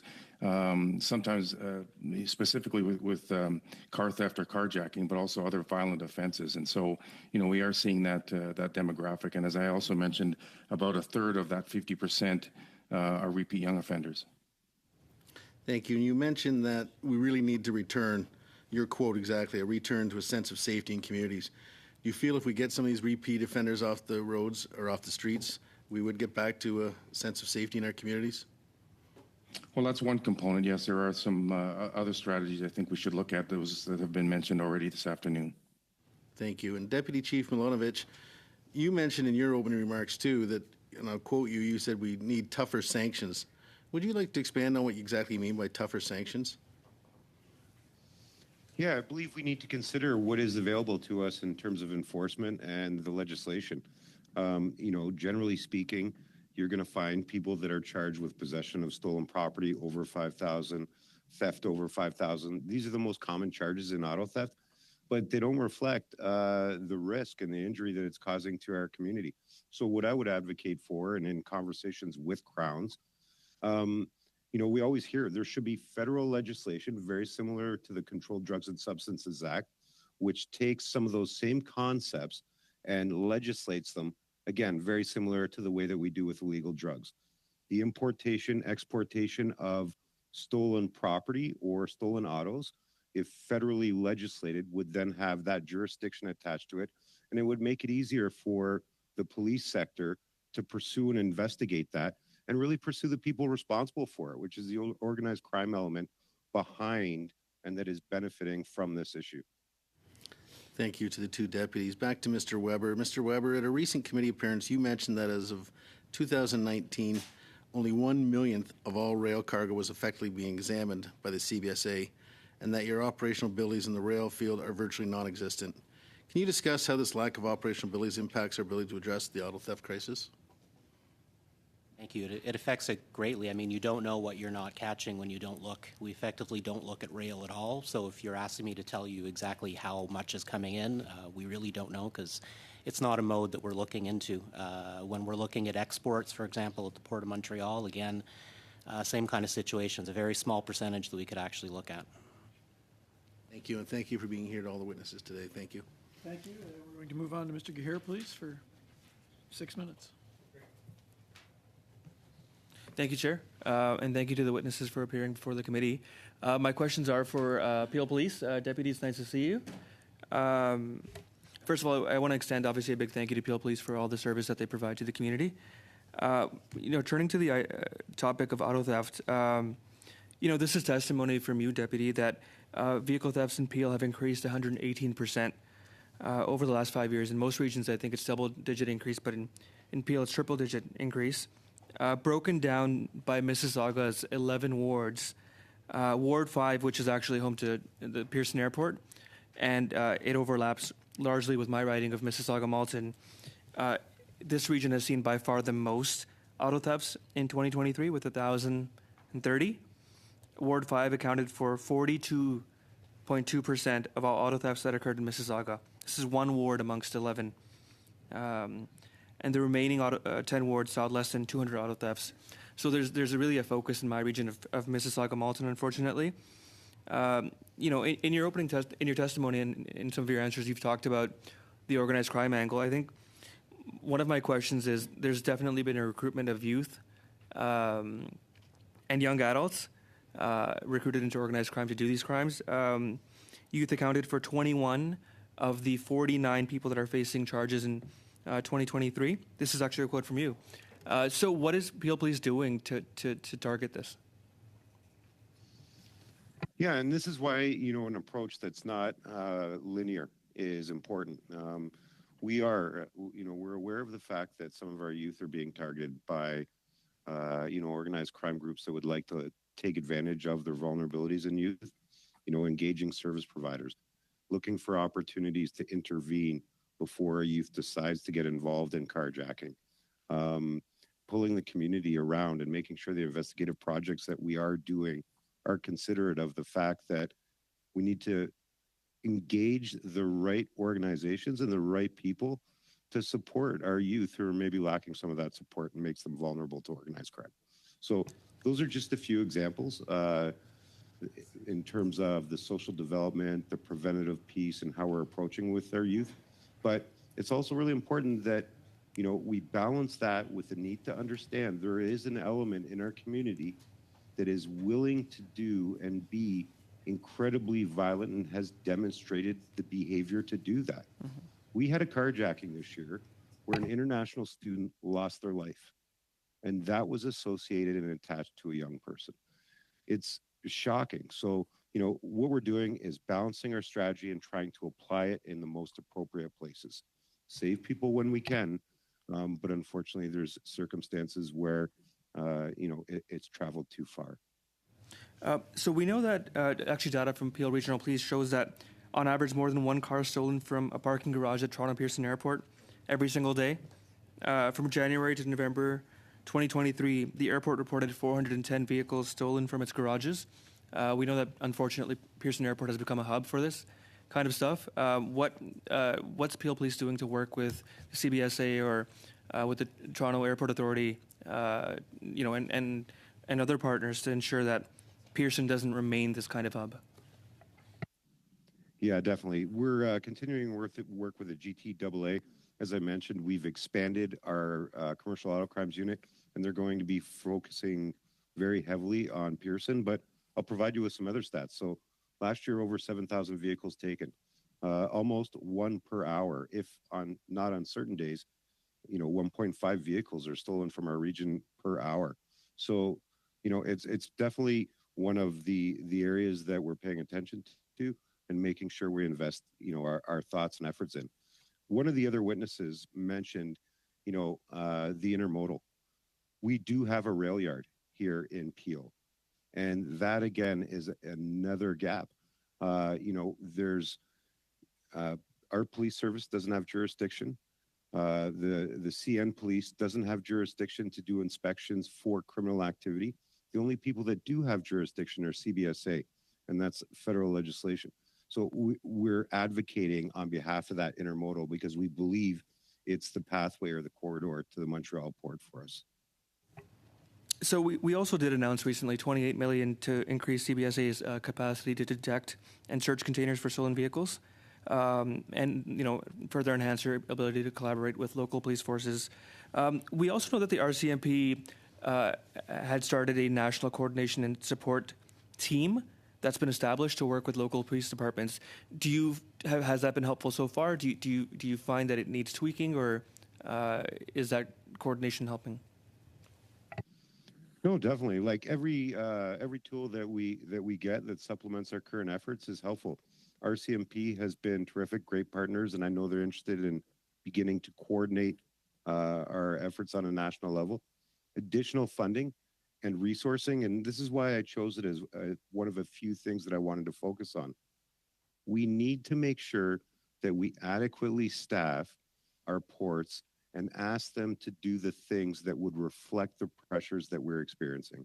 And very clearly right now, one of the issues that certainly, we're not just experiencing in Peel, but really across the country is the export of stolen autos. So, we're encouraged by those investments and those dollars and looking forward to seeing them going directly to where they can help. Great, thank you. We're going to move on now to Ms. Michaud, please. 6 minutes, sorry. Merci, Monsieur le Président. Merci. Thank you, Chair, and thanks to the witnesses for being here. I was really looking forward to discussing matters with Mr. Weber because the union was not able to be invited to the National Summit that was held a few weeks ago, and that's a pity because, of course, it was interesting to hear from Madame O'Gorman and hear from the organisation itself, but of course it's also useful to hear from the workers to know what's really happening on the ground with frontline workers, as you've said. So, do you really feel that it's a priority for the CBSA to come up with solutions and use the necessary resources to wipe out this scourge of auto theft across country? It's quite a simple question, but perhaps you could also clarify a figure that circulated in media as of October 2023, that apparently there are only 5 officers in the Port of Montreal to inspect the containers. That seems very few people given the amount of containers that are shipped out of Montreal's port each year. So given the current situation, perhaps things have changed since the summit and since we've started talking about this more in the media, but do you feel that this is a priority for the CBSA? I think the CBSA has a very difficult job on its hands balancing priorities when you look at some of what is being imported into Canada that we obviously want to keep out, and given the staffing constraints that they do have. Those numbers that you just provided of 5 full-time officers is still 5 full-time officers. We have 3 officers on assignment as well that have been there for some time. We're talking 8 total. When I talk about staffing levels, we're short between 2,000 and 3,000 across the country. You have ports operating with half the amount of officers that they had only 10 years ago. And we don't see those numbers going up. We only have 1 college. We cannot graduate or train even up to 600 new officers per year, which isn't even covering attrition. So we're having a really hard time, and when I say that we're desperately understaffed, we are desperately understaffed. At the Port of Montreal specifically, other than the staffing, the big issue is space. The facility in which we do the examinations has 6 parking spots. Once we find 6 stolen vehicles, we sometimes have to wait days for someone to come and take the vehicles away before we can inspect anymore. With the officers working, we're looking at examining a maximum of about 4 containers a day, which could potentially hold 8 cars. We're really limited in terms of the space that's being allotted to exports, and understand that that facility is also where imports are examined. So it's not only not having enough people, even if we wanted to expand it and add additional officers at the Port of Montreal specifically, there's really nowhere for them to do more examinations than they're currently doing. Intéressant parce que quand on entend les sommes. That's very interesting because when we look at the amounts that be invested or to be invested by the government, it seems that magically we're thinking that there will be more CBSA officers and all of the problems are going to be resolved. But you're saying there's a lack of equipment, lack of space as well, and also a lack of training. And there was a report, an audit report that was published by the agency itself recently, and I'll come back to that in a moment. But I don't want to get into the political side of things, but it was interesting to hear my Conservative Party colleagues saying, well, it's quite easy. The solution that we're proposing is that we should buy 24 scanners that will allow us to inspect 154 containers per hour, which means we can inspect 1 million containers per year. But when it comes to the facts, it means there's around 500 to 800,000 containers that leave the Port of Montreal each year. So have people pulled these figures out of a hat? Do we really think that with 24 scanners, the Conservative Party was talking about 75 new officers, including 30 at the Port of Montreal, and that would resolve everything with these scanners? Is that really actually realistic? Because there's cars that can be found in containers that have not necessarily been stolen, and the purpose is for them to be exported. So how can we sort all this out and come up with real solutions? It would not be realistic to be able to do that volume of examinations. That being said, I mean, any investment in infrastructure, if there were space to go along with it, if there were additional officers and we were able to actually use the equipment, absolutely. Anything is helpful. We understand how important stolen vehicles and exports are. As I said earlier, the CBSA tends to focus mostly on imports. We can understand why, given some of what's coming into the country that we want to keep out. And again, the staff just simply isn't there. You can throw money at the problem and add equipment. Overall, we're essentially trying to fill 100 holes with 50 pegs all the time, right? And until we get our staffing levels up to what they need to be, it's really going to be an uphill climb. And at the Port of Montreal specifically, we also need the space to do the work. It's an additional challenge there. Merci. Le rapport dont je faisais mention tout à l'heure. Thank you. The report that I mentioned beforehand was published on CBC and then was taken up by the Journal de Montréal that said that none of the investigators from the CBSA that are responsible for safety in the port and our borders have actually determined the information that need, and that was back in 2021. There was an investigator who said that for 3 years he was there and he was just starting to be given basic training. That seems to be the case for several investigators and officers from the CBSA. And there the agency says, well, we're going to try and identify this problem and correct it. But it seems to be at the heart of the issue. First of all, you have to find people, then train them within a reasonable period of time so they can actually do this work. Would you like to add something on that? Because you have already emphasized the fact that it is a big problem. We can't just throw money at this. With a lot of our training, one of the difficulties we find as well is because we are so short-staffed on the front line, having people released to the from the front line to even do training is a challenge. To give you an idea of how short we are, we just don't have the ability to catch up to get the training done in time, to bring out enough officers every year that can actually do the job. It's something we really need to work at. Again, we talk, and I've done a few of these subcommittees where we talk about money being given to the CBSA. It can't just be all put into a bucket. It has to be very specifically, in the union's opinion, about hiring officers and getting officers to work on the front line. It's not going to be done through equipment or technology. We're desperate for more people. Ms. Michaud. Mr. Julian, please, for 6 minutes. Oh, Harrison. Hey, you snuck in. Thanks very much, Mr. Chair, and it's a pleasure to be back in the Public Safety Committee. I spent many years here, and I can't resist saying I was here when the cuts were made to CBSA, and I can't resist saying I told you so. So when the Conservative government cut 1,100, we talked about the necessary impacts we would see from that reduction in staffing. So I'm sorry, I can't resist that. The other thing I can never resist as a recovering criminal justice instructor is when people talk about deterrence, we know that enforcement is the front line of deterrence. So the car theft problem we have is not because a bunch of kids get up in the morning and decide to joyride. there's an organized effort here to make money out of car theft. And one of the ways that that works is that they can be exported. And so while I get that police are the front line on car theft, if we can do something about the easy export, we'll reduce that market, and therefore we can reduce the number of car thefts that are going on in this country. So my questions really are to Mr. Weber again, and I thank him for being here today. I think there's no substitute for the people who actually do the work, talking to us about how to improve that work. And when you talk about the training, so I guess it's kind of a cart and horse here. You've kind of said to us, we can't release frontline people to do training, but we don't do enough training to get more staff. So in the union's opinion, where do we start with that? I mean, I think we need to start on getting money invested into looking at opening a second college. Right now, we only have the one. Again, we cannot pump out even 600 new officers every year, right? Which isn't even covering attrition. So with what you have in place, you're simply not catching up. Again, once... Do you think that's a second facility needed, or rather than expansion? I would think a second facility. The maximum with the one facility now is under 600 per year, which simply isn't allowing us to catch up. And so you would place that somewhere else in the country? I would think. I mean, that there have been some options in different locations floated, but yeah, I think we do definitely need a second location.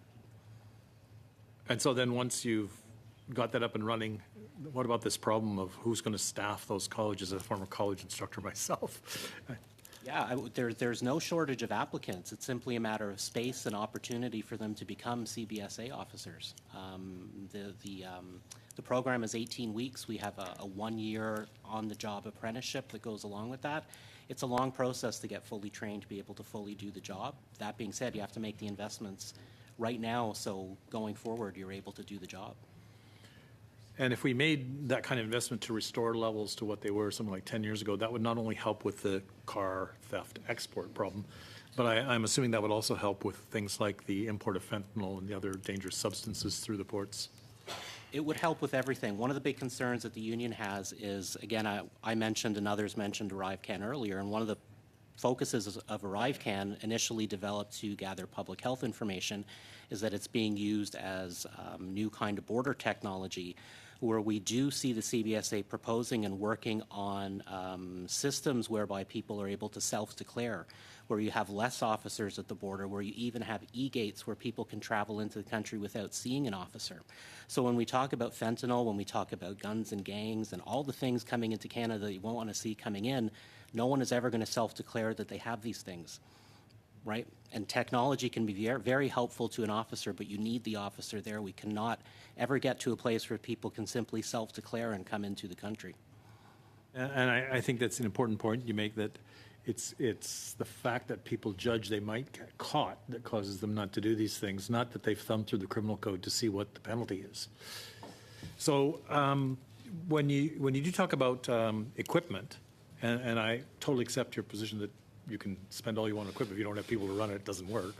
But I was actually quite shocked at some of the things I saw about the lack of scanners and lack of equipment. Can you say some more about what we're dealing with there?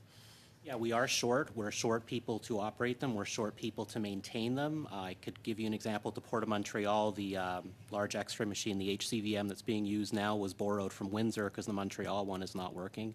So now you have a large port of entry like Windsor that doesn't have one. We have other parts of the country that have the same kind of situation sporadically, where it's very hard for us to keep the equipment running, or often officers will just be taken off of the X-ray duties because there aren't the officers available to work the front line and process travelers.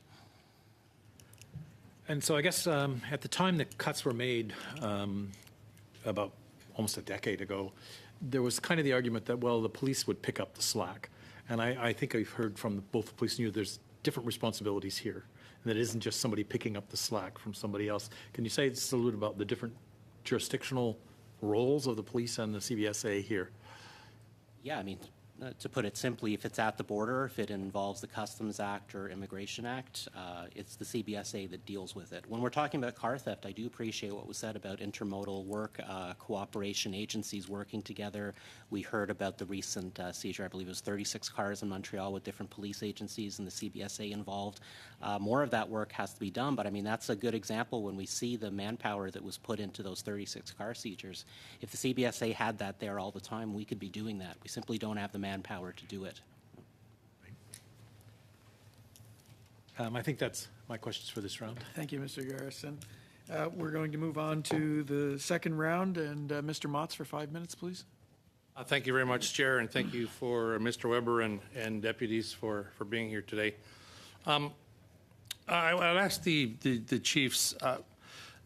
You talk about numbers, both of you, in different jurisdictions for the number of thefts you've had. Do you know or have a sense of the difference between the number of those autos that were stolen or exported compared to the number that are revinned or chop shop for parts? So we do keep those statistics. I don't have them with me, but we do have that. Okay.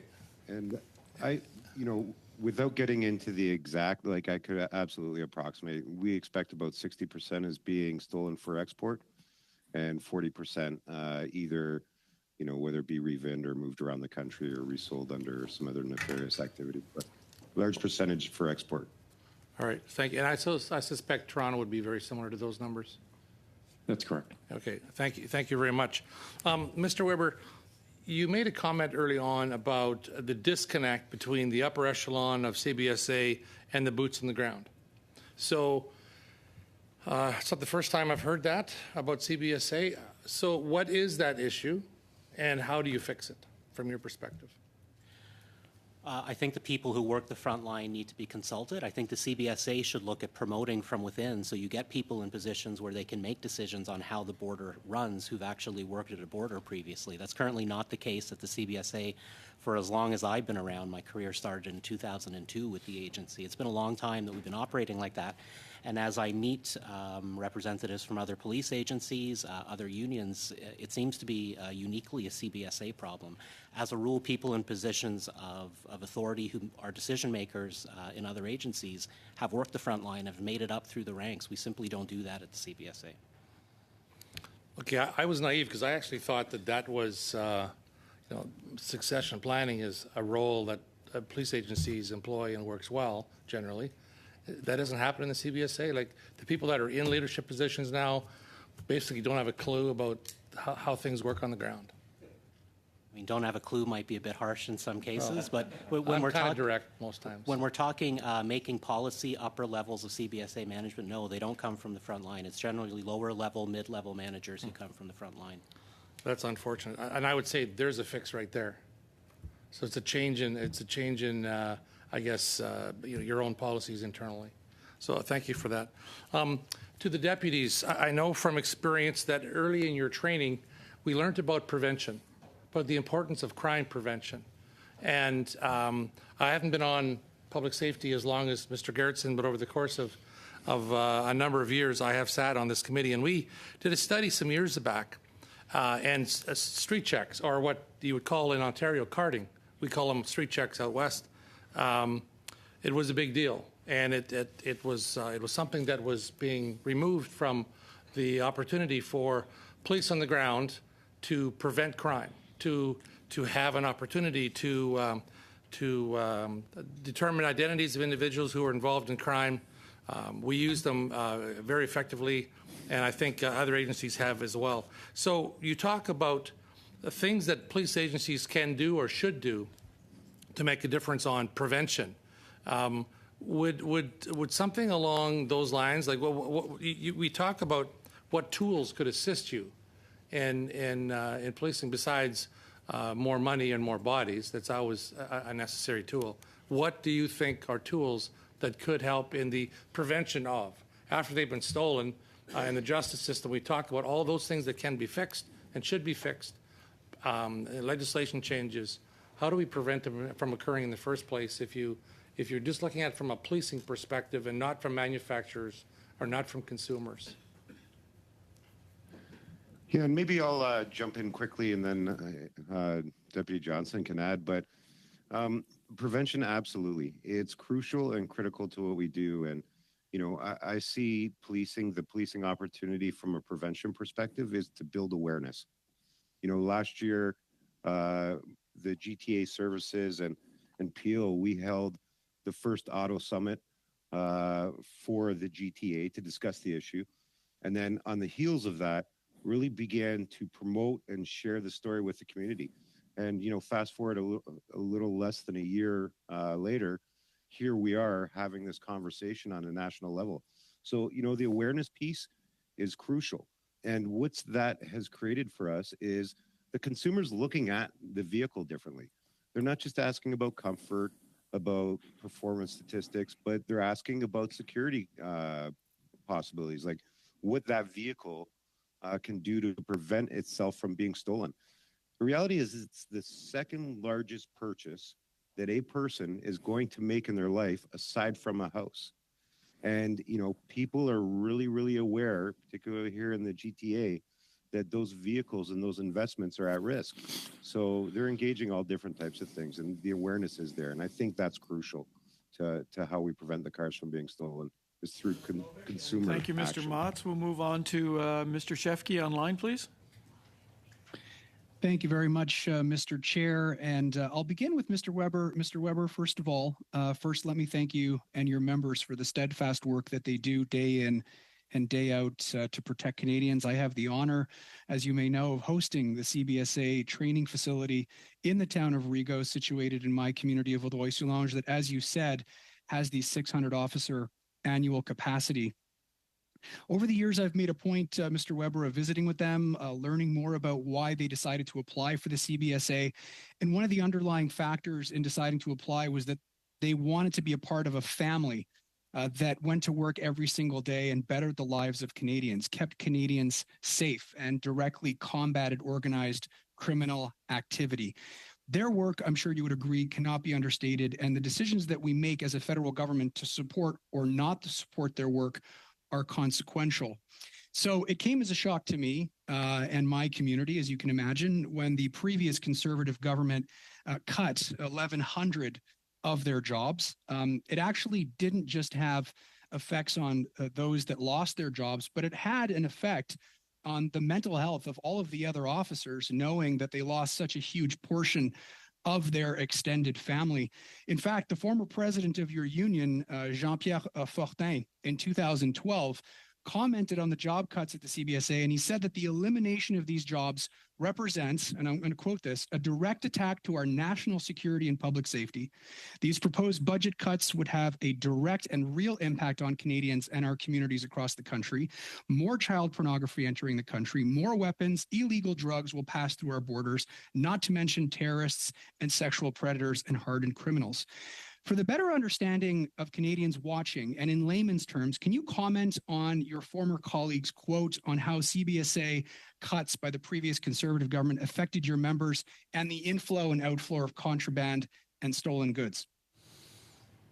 Yeah, I think the quote is accurate. I think it's still apt today. Those cuts happened back in 2013, 2014, but our numbers have not really gone up since. We've not seen the college or the CBSA have the capacity to get our numbers back to what they need to be. Really, every time we don't interact with the traveler coming into Canada, it's an opportunity lost. It's something that could be getting in that we don't want to allow into Canada.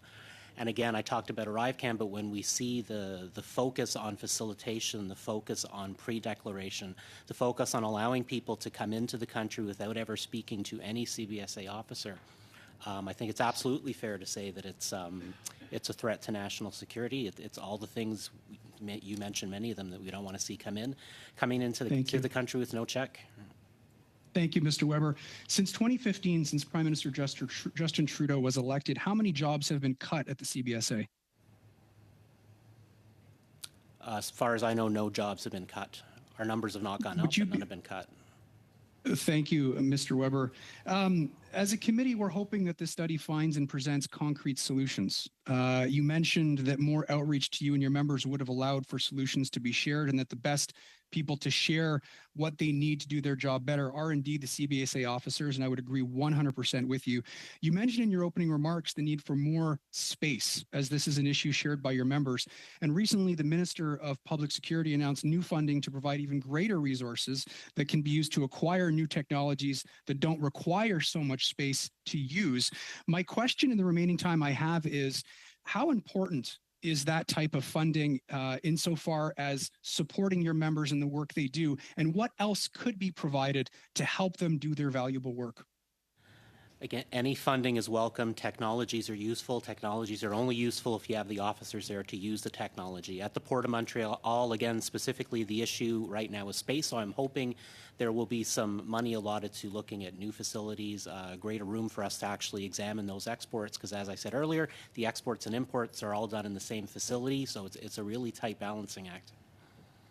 And the last question, if I have time, Mr. Chair, is with regards to your comments on needing more capacity to train officers. Is it possible, based on your knowledge, to expand on the existing facility? Would that suit the needs of the CBSA? Or would we be looking at perhaps constructing or thinking about, building a new facility somewhere else? My knowledge of the college right now, as it's built, I visit there quite often. I meet with all the new recruits. I don't really see where you would be expanding at that location. I'm not sure where a new location would go, but certainly we need more capacity to be able to graduate more than 600 a year. Thank you, and please pass along our thanks as a committee to all of your members for their valuable work.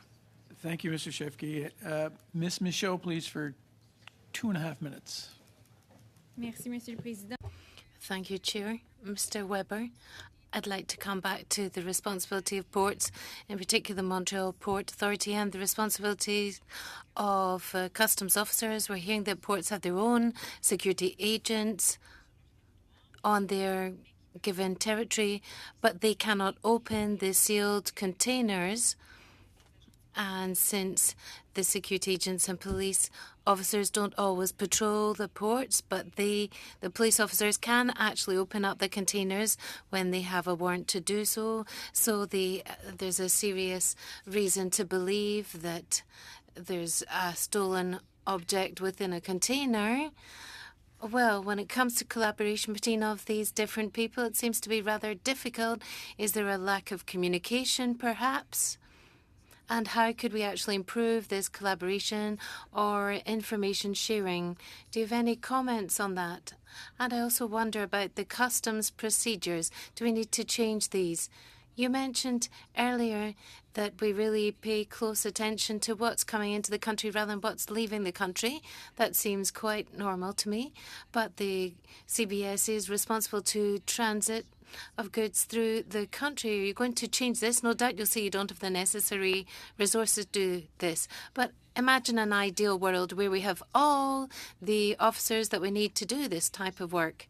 Should we then change the mandate of the CBSA so that it can take a close look at the scourge of auto theft, or do you not want to go there?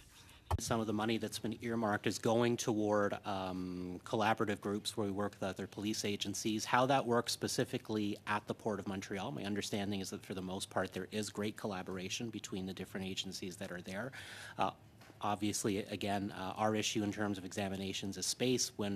If you're talking about looking at the Customs Act and really procedurally how we operate, an ability to patrol between ports of entry would be really big for the agency to be doing. Right now, we only have the authority to do our job at ports of entry. So the border with the United States, anywhere in between, really in large part, we're not really too sure most often what is going on there, right? So when we're looking at keeping things out of the country again that we don't want to get in, guns, fentanyl, all those things, that's another big gap. As I mentioned, rail, and we see marine. There's a lot. In an ideal universe, like you said, where we had enough personnel to do all this work, that would be something I think we should be looking at, absolutely. Thank you. Ms. Michaud, Mr. Garrison. Thanks very much, Mr. Chair. I'm going to try and get in two quick questions. One, When you were just asked about no cuts since 2015, can you talk about the increase in number of travelers and traffic through the ports in that time? Because that makes it sound like it's a good thing that things didn't go down, but there's a lot more volume, would be my understanding. Yeah, I mean, I don't have exact numbers available. We could get you those.